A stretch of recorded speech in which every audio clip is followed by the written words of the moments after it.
السلام عليكم. النهاردة هنعمل مع بعض صوص الكراميل. زي ما انتم شايفين كده ما شاء الله كريمي جدا وسهل وبسيط. وزي ما انتم شايفين كده ما شاء الله كريمي وسلس ومفيش تكتلات. وهنعرف ازاي نعمله مع بعض كويس جدا ويكون بكل بساطة معانا. يلا بقى نبتدي الفيديو مع بعض. معانا اي حاجة هنستخدمها بقى، طاسة، حلة، صينية، اي حاجة، المهم انها تكون فاتحة عشان نعرف نحدد درجة الكراميل عشان ما يتحرقش مننا بسرعة. لو حاجة غامقة هتحرق منا على طول ومش هنعرف هو اللي هو يعني غمق مننا ولا لا. يفضل يعني يكون حاجة لونها فاتح عشان نعرف نحدد اللون بالظبط. هنفرد دلوقتي. انا حطيت كوباية، يعني كوباية مج اللي هي حلوة كده، سكر. يفضل السكر يكون فاتح برضو عشان ما يغمقش مننا بسرعة. فردتها في الصينية كده عشان تتكرمل. هستنى على الكراميل لحد ما يعمل كده من الاطراف، يسيح من الاطراف وتحسي ان هو خلاص الاطراف كده بدأت تلون. فبعد كده مش هحركه ولا هاجي ناحيته الا لما الاطراف تلون ويبتدي يتكرمل من الاطراف ومن النص وكده. زي ما انتم شايفين كده بدأ يتكرمل اهو ما شاء الله. هنبدأ نحرك فيه واحدة واحدة. يفضل برضو نستنى عليه شوية لحد ما يسيح لوحده.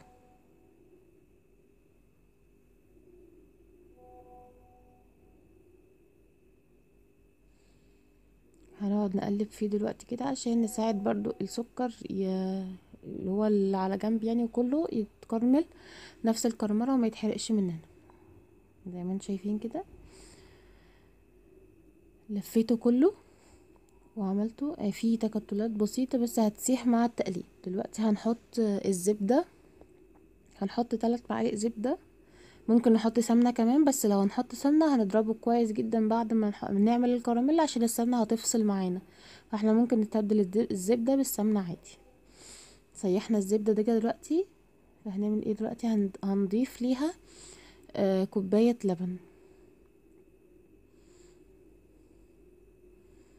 يفضل اللبن يكون دافي شوية بالنسبة لان احنا في الشتاء دلوقتي، فممكن اللي هو ايه يخرز معاكي.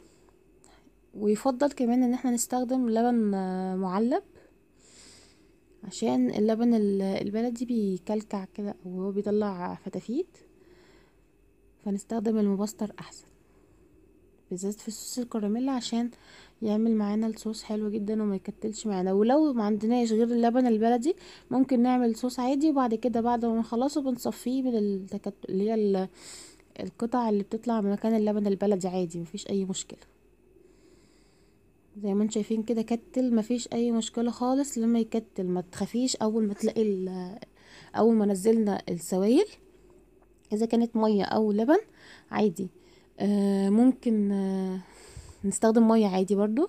بس لما نيجي ننزل السوائل ما نخافش. اول ما تلاقيه كتل كده هنقلب كتير، يعني مش كتير قوي يعني، هنقلب شويه حلوين لحد ما تسيح خالص. ويفضل في الوقت ده نهدي النار عشان ما تلاقيه ما تحرقش مننا بسرعه. ويفضل كمان لما نيجي نعمل الكراميل نعمله في حاجة غويطة زي ما انتم شايفين كده، لان لما بدأنا حطينا اللبن فار. فعشان برضو ايه عشان سلامتنا اللي هي ما نخاف على نفسنا يعني عشان ما نتحرقش، لان لسعة الكراميل صعبة يعني. زي ما انتم شايفين كده هم دول بس اللي يعتبر ايه مسحوش معايا لانهم ايه مرضيش يصحوا اصلا. بس انما ما شاء الله اللهم بارك الصوص جميل جدا كريمي حلو قوي. هنفضيه في طبق بقى دلوقتي. زي ما انتم شايفين بقى كده الصوص الكراميل سهل جدا وبسيط جدا، بس نمشي على الخطوات بالراحة يعني بين كرملة السكر وحرقه يعني تكة بسيطة جدا. عشان كده يفضل ان احنا نعمله في حاجة فاتحة، وغير كده ايدينا تكون فيه على طول عشان برضو ما يتحرقش مننا بسرعة لانه بيتلسع بسرعة جدا. ويفضل كمان لما نيجي نعمله ما نعملوش على نار عالية قوي عشان برضو ما يتلسعش مننا بسرعة. يفضل ايه تكون ايه النار ولا هادية قوي ولا عالية قوي. زي ما انتم شايفين كده صوص كراميل كريمي وجميل وحلو قوي، احلى من بتاع بره بكتير.